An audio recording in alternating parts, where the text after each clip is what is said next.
Hello, everybody. Welcome back to Tekkit with me. It's Cherub. And today we're going to be looking a little bit more in depth at force fields. As you can see, I've got a few things set up around this village, which I'm going to show you how they work and why they're so useful. First thing you're going to need to know is how to set up a force field exactly. So, this, in case you don't know, that is a TNT cannon. And I just read it up quickly, it's nothing fancy. It will fire that one block of TNT at the front towards the village. My job is to try and protect this little area here where the TNT will hit. And to do that, I'm going to build a force field. Now, first things first, you need power, and quite a lot of it. So this can get, well, not that much actually. This can get quite expensive if you're doing it legitimately. But this should be enough. Feed that way. Next thing you're going to need is well, the first thing really is a force field EU injector. This one right here. Get some of those and you just plonk it down there like that. Put a lever on the side and leave that alone for a little bit. Next, what you need is one of these. Say force field core. Now you put that on top like that. Then, once that's on there, you can see all the stuff in here. There's no power in it. It'll only transmit 8 blocks, although I think that might be a bit glitchy because of something you'll see in a bit. And linked projectors is 0 because there's no force field projectors within range. So now that you've done that, you can go ahead and pull this lever, and this will start to charge up. Obviously it's going quite quick here because I'm using some very high output power sources. So that's charging, and while that's charging, what you want to do next is you want to get a projector of some kind. Now I'm going to use one of these. It's called an MFFS deflector. Now, oh, really? Go away, stupid rain. And what an MFFS projector does is it creates a force field directly in front of it, kind of a wall of force field. And I don't know if there's another way to do this, but this is the way I've always done it, is put down another EU injector with another lever on it, and then you pull that to turn the force field on and off. So, if you right click on the force field, as you can see, this is the MFS deflector. There's no power available, but in here there's 10,000 available. So how do we get all of that power into here? Well, the answer is one of these, a blank MFFS card. Now you right click in here, drop it in the bottom, and it becomes an MFFS frequency card. Take it back out, put it where you want it to be, and there you go. We now have power. It's linked to a generator. It doesn't have to be, well, it should be linked to a generator really, but it doesn't have to be. You can do it out of an MFSU or MFE. Most likely you want to use an MFSU because otherwise it's going to be a bit iffy. Let me just sign out of Mumble because that's going to really annoy me. Okay. As you can see now, if I turn it on, oh look, we got one block of force field. But that's not going to protect anything against TNT. No way. So, turn it back off.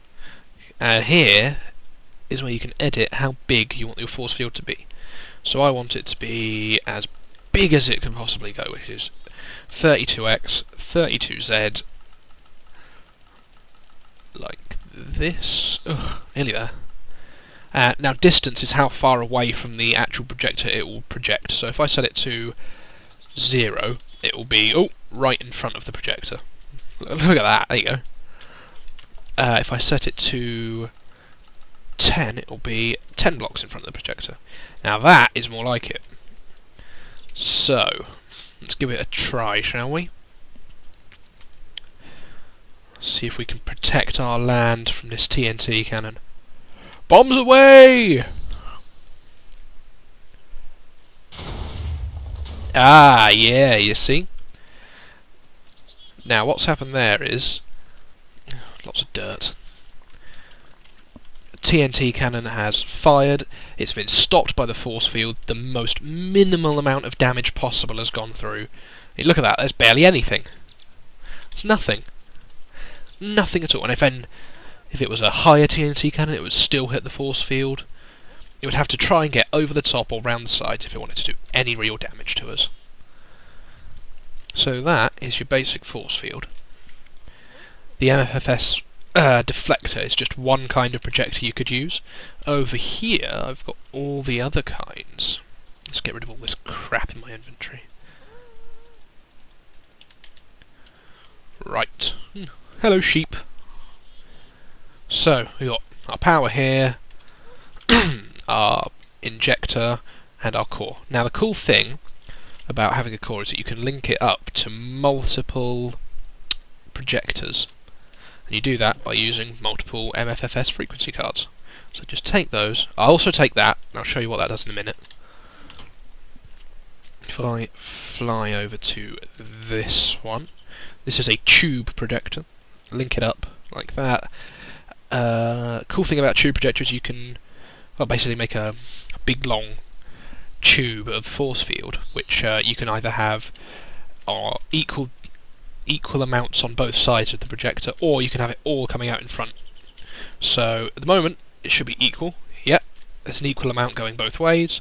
If I turn it off, change that to front, it will project all of the tube in front of us. So that can be kind of helpful if you want to protect a big tunnel, perhaps, from like explosions, or there's lava around. And if you combine it with some of the upgrades, which I'll show you over there, you can use it to carve out a safe tunnel area to dig in, which means that no lava will come through, there'll be no monsters be able to get through, it will cut off all the other caves in a row. Helpful stuff, really. So that's your tube projector. Next one, we go over here. This is pretty much the most basic kind of projector.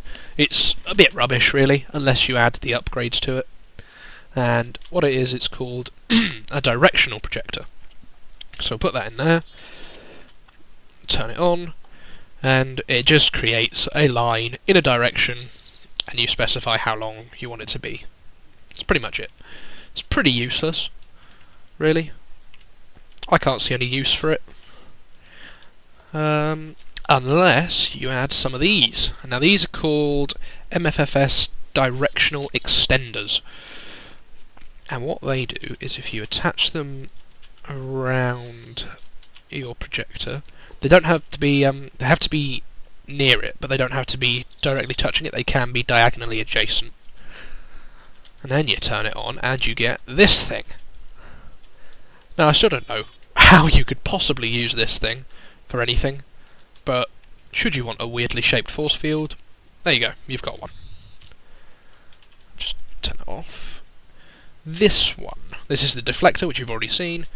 Creates a big old wall if it was linked. Oops. Link it. And there's your wall. That's the biggest it can be and the furthest away it can be from the projector. Great for stopping TNT or just walling off an area that you don't want creepers to get in.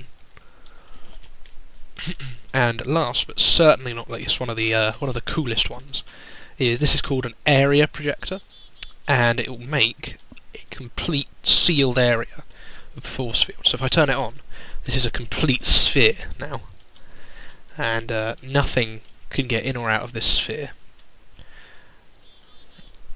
Actually, you see, this wire has left a gap. So maybe if someone was trying to get in, they'd smash that wire and try and get in.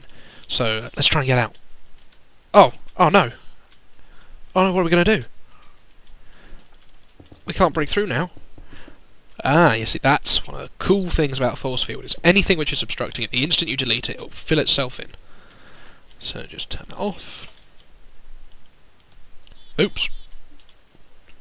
Okay, pick blocking that does not work. Let's get rid of it. Right. On to the next thing. Now, these are upgrades for the force fields. Oh, where did all this water come from? Oh, that's a shame. Unless... Ah! I have just the thing here. Force field underwater upgrade. Yeah, that'll help. Let's just delete that. There we go. So, unfortunately, my lovely glass box has become flooded. I've got a force field all rigged up in here, ready to go. That's a shame. But I think this might help me. If I turn it on at the moment, nothing happens. There's just... nothing's working. However, if I turn it off... Nope, that's the wrong thing. Plug this one in. Boom! Gone. All the water's just gone. Yeah, take that, water. You think you can flood my place? No, not a chance. So that can be real helpful if you're kind of trying to make a big underwater dome. Just set one of these up, turn it on, and it'll delete all the water in an area for you. Like if you get a big spill like this, you can just turn it off, turn it on again, all the water's gone. Perfect. Now for the rest of the upgrades. There are quite a few upgrades, so I'm going to try and go through them as quick as I can. Just using the deflector here, because it's the easiest to work with, I think. Let's start with the block cutter upgrade. So we attach that here. Okay. So what this will do is... let me just show you what it does without it first. Nothing, because I've not linked it. Again! Ugh, I'm useless. There you go. Big wall. Okay. If you delete the ground below it, it fills in. Cool. Now, if you put a block cutter upgrade on, all the upgrades will go green in some place when they're activated, so you know that they're working. So if I turn block cutter on, and then turn it off again, look at that. It saws through it all, apart from bedrock, obviously. So that means that you can quite quickly strip mine down, but you might find it difficult, especially if you're on a normal world instead of a super flat. It will become quite deep quite quickly, so you may have a bit of trouble getting down to the bottom. So that's block cutter. Just delete that none now. Next, we have a couple of upgrades for the actual core. So if I just turn that off, this is an energy storage upgrade. Put it onto the core. See, it's gone green. Now I'll be able to look. See how that 10 million's not quite filled it up. Now I can store up to, I believe, 12 million. Yeah, there you go. And you can put as many of those on as you like. As long as they go green, they'll work. I think I put another one there. Yep. So now I can store a lot more power. So that's cool. Next is this one, which is a transmit range upgrade. But the weird thing is, I don't know if you actually need it, because over there, on those force fields, the core isn't upgraded with a transmitter range at all, and yet it's reaching out much further than the 8 radius is supposed to. Maybe it's a bit buggy. But yeah, you just put them on like that, and then it can transmit up to now 32. So those are your core upgrades, just get rid of that. Don't need them. Okay, so I'll save that one for last because that one's quite good. This is called a camouflage upgrade. Just take all of this, and what you do is you put it on your thing. You see that one lights up completely. It goes completely lit up like a Christmas tree. How beautiful! And then in here, it will make your force field look like something else entirely. So if I turn it on now, because the camouflage thing's not got anything in it, it turns into this weird pattern thing. But it's still your force field. No one can get through it. Just looks like something different. Now, you could disguise it as some cobblestone. There are quite a few blocks you can disguise it as. Normal stone. So if you wanted it to look like a cave wall, no one would ever know it was there. You can do that, no problem. Ice. Big old sheet of ice. Stone bricks and bedrock also work. I don't know if these work, so let's find out. Nope. They don't work. Okay. Let's try fire. See if that works. Nope. And finally we'll try cactuses. And they don't work either. So obviously there are a few blocks which don't work, but most standard blocks will. Screw it, just going to spam it all in. Okay, time to switch projector quickly. Grab the MFFS card, smash it, place it, put this back in, set it to sphere, pretty big radius. Yeah, there we go, max it out. So now if I turn this on, you get a huge dome, but the only problem is you can't get out. Even if you try, like, smash a block down here. Okay. Nope, there you go. Can't get out. So, the answer to this question. The dome upgrade. Plonk it down, and now you get all of the protection over the top of yourself, so if you're going to be bombarded by mortars, people are going to be dropping creepers on your head, no problem, we got that. And it turns it into a dome, leaves a nice 3-block gap underneath it for you to get in and out. Now, if you don't like cruelty to Minecraft animals, please look away now, as it's about to get pretty horrible for these poor pigs and sheep. This is called the Force Field Zapper upgrade. I just need to spawn in a new deflector. Deflector. Oh, it's come unlinked.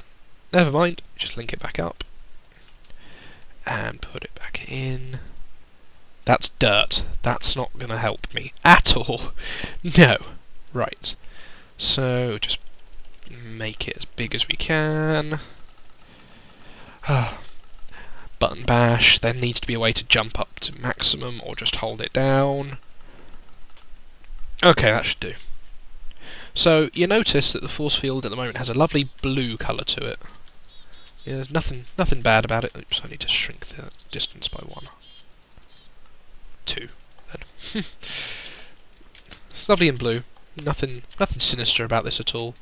If I spawn a little piggy and give him a shove, nothing's going to happen to him. He's fine. Happy as can be. However, the instant you put one of these babies on it, becomes... Oh, he's dead. He is dead. Give him a shove. Oh, you're dead as well. And some sheep.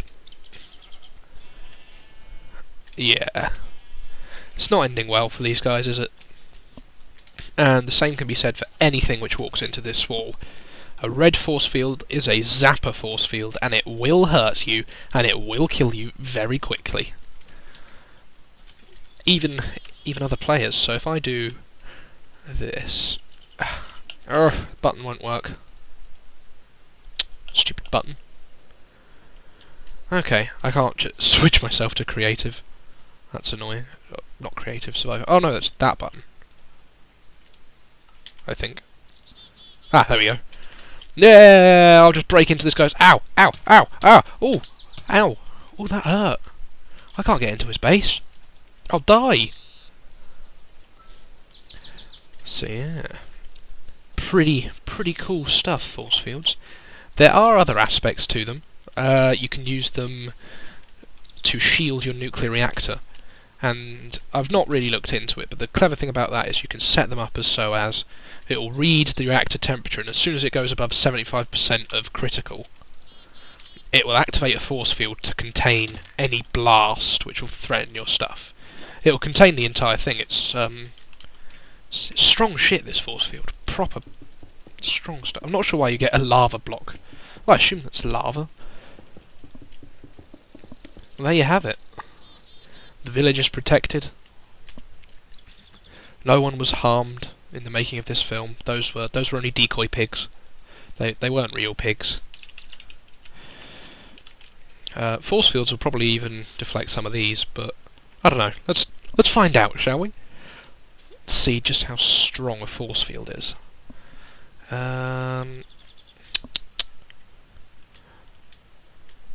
So, okay.